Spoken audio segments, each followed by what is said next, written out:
manifestación es ser una mujer que tenga libertad de pensamiento y libertad de actos, que ella se sienta con esa libertad.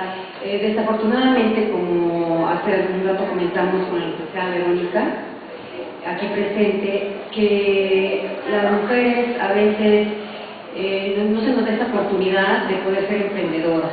¿Por qué? Porque desafortunadamente tenemos una cultura en donde todavía el machismo es muy fuerte y eso nos impide que nosotras como mujeres podamos desarrollarnos y tener un proyecto de vida productivo. Y bueno, también hay matrimonios o parejas, porque en el ejercicio de mi profesión que me dedico y me especializo en derecho familiar, hay contrastes, pues hay veces que el hombre se ve minimizado porque la mujer ha tenido un gran desarrollo profesional y ella es la que lleva es la que es el pilar económico de la familia, y el hombre asume en ocasiones la responsabilidad de llevar las riendas en el hogar.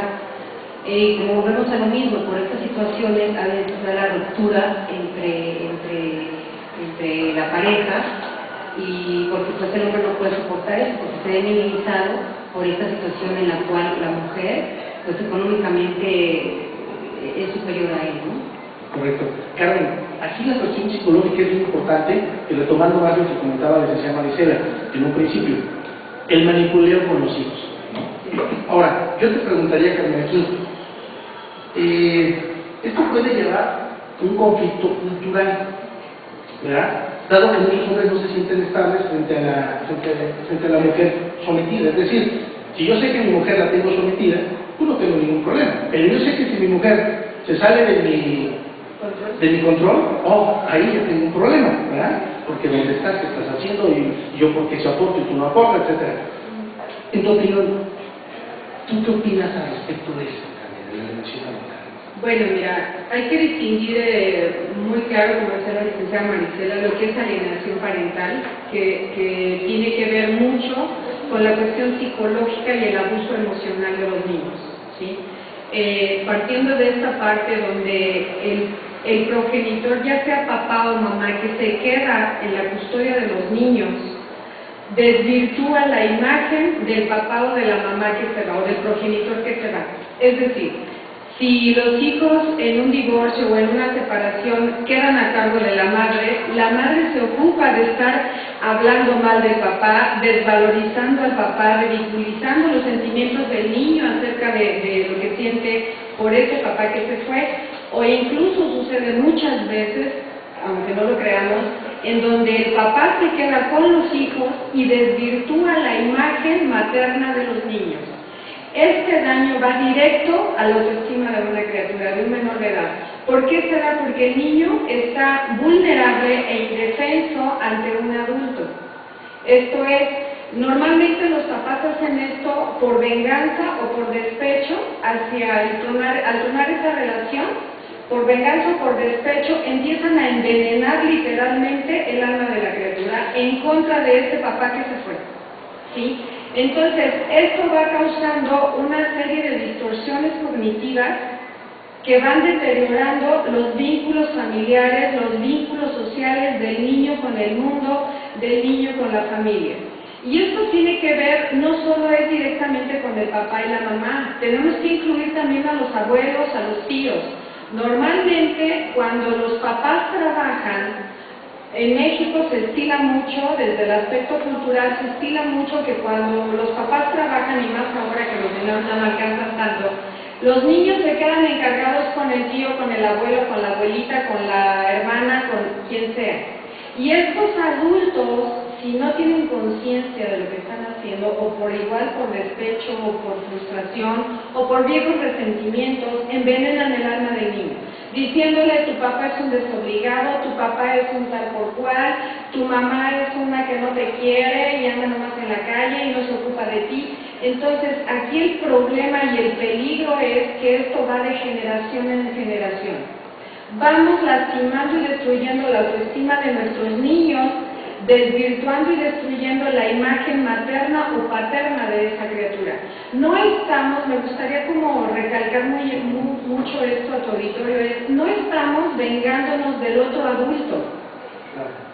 Estamos destruyéndole la autoestima a esa criatura cuando al otro ni le afecta. La cuestión aquí es cómo darnos cuenta, y volveríamos a la cuestión de educación, a la cuestión de valores, porque a fin de cuentas el hecho de divorciarse, si no lo asimilamos como tal, pues genera un dolor. O sea, no es lo mismo que llegue ahorita tu esposo y te diga, sí, Carmen, ahorita quiero que me firmes aquí el divorcio, vamos a separarnos. Entonces dices, espérame, pues si hace 2 horas estábamos a todo dar, pues no es posible que ahorita me pidas el divorcio, ¿no? Entonces, y en ese juego, o en ese tú y yo, nos damos cuenta que el que tiene los hijos tiene el dinero. Y también nos damos cuenta que el que tiene los hijos tiene el poder. Tiene el poder. Y entonces, más ahí... el poder que el poder que el dinero. Y entonces ahí es donde dices, pues entonces, yo me alío con mis hijos, me hago mi alienación con mis hijos, y entonces, pues, como yo soy el aportador, el que proveo, el que entretengo, el que doy diversión y todo, pues los voy a tener a mi todo. ¿Estamos de acuerdo? Pero no nos damos del daño. O sea, yo lo hago por darle la torre a mi esposa o a la mujer, pero no me doy, o al esposo, pero no me doy cuenta del daño que estoy generando. En los niños. En los niños que están indefensos y están vulnerables. ¿Por qué? Porque su madurez no está completa. Están en un desarrollo y por lo tanto todo lo que ingresa en el cerebro de ese niño, en la mente de ese niño, está quedando arraigado. Y luego los niños crecen, se hacen adolescentes y traen un odio patológico, un odio enfermizo contra sus padres, y los papás dicen, pero ¿por qué si les hemos dado tan buen ejemplo? ¿De dónde habrá sacado el niño de estas cosas si nosotros somos tan buenos? Lo que pasa es que durante muchos días, durante muchos meses, diario, como el arsénico, te encargaste de ir mermando la buena imagen de la expareja con tus hijos, ¿sí? Y lo que no se dan cuenta muchos padres es que al hablar mal del otro, estoy hablando mal de mí.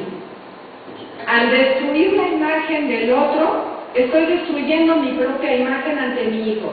Y entonces los niños ya no tienen ideal a quién seguir, porque tan malo es papá como mala es mamá.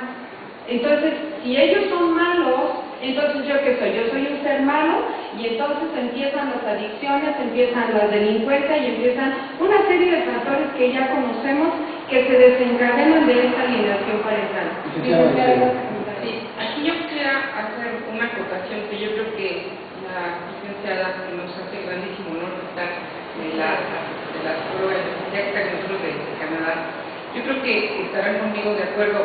Tenemos muy hecha la idea de que la violencia intrafamiliar solamente es el golpe, solamente es el lacerar verbalmente. Yo no quiero decir que esto no ocurra, desgraciadamente la violencia familiar se está dando en grados muy fuertes cada vez más, que nos están dando preocupación inclusive a nivel internacional. Por eso la existencia de estas asociaciones internacionales contra la violencia intrafamiliar, contra los derechos, a favor de los derechos y contra la violencia. Pero no tenemos todavía enmarcado que esta situación de denostar al otro padre de familia, si es de la madre hacia el padre o si es del padre hacia la madre, es una verdadera conducta de violencia familiar. ¿Por qué? Porque le está minando su personalidad, sus rasgos de identidad al niño todos los días. Así como el niño necesita de todos sus órganos físicos para trabajar bien y correctamente, para funcionar correctamente, así necesita de todas sus cadenas y enlaces de manera emocional, es decir, su cadena paterna y su cadena materna. En el momento en que la queremos cortar mediante esa manipulación constante, ese goteo constante, se ejerce violencia familiar todos los días. Y creo que aquí en esto estarán totalmente de acuerdo. Pero antes de casi irnos al corte, nos está comiendo el tiempo, me gustaría que dieras un preámbulo rapidísimo antes de ir al corte y que pudieras mandar a la pausa. Pero por favor, ya estoy viendo que ya llegan más invitados. Está nuestro amigo Antonio Castillo Huila, su señora esposa, pegados de la CONUCET, y nuestros jóvenes de la universidad, ¿verdad? Pero que pudieras dar un preámbulo de lo que es tu asociación que presides de Derechos sin Violencia, y que pudieras después mandar al corte, pero así en francés, porque te sale divino. Bueno, antes que nada yo quiero hacer un paréntesis justamente con lo que hablaba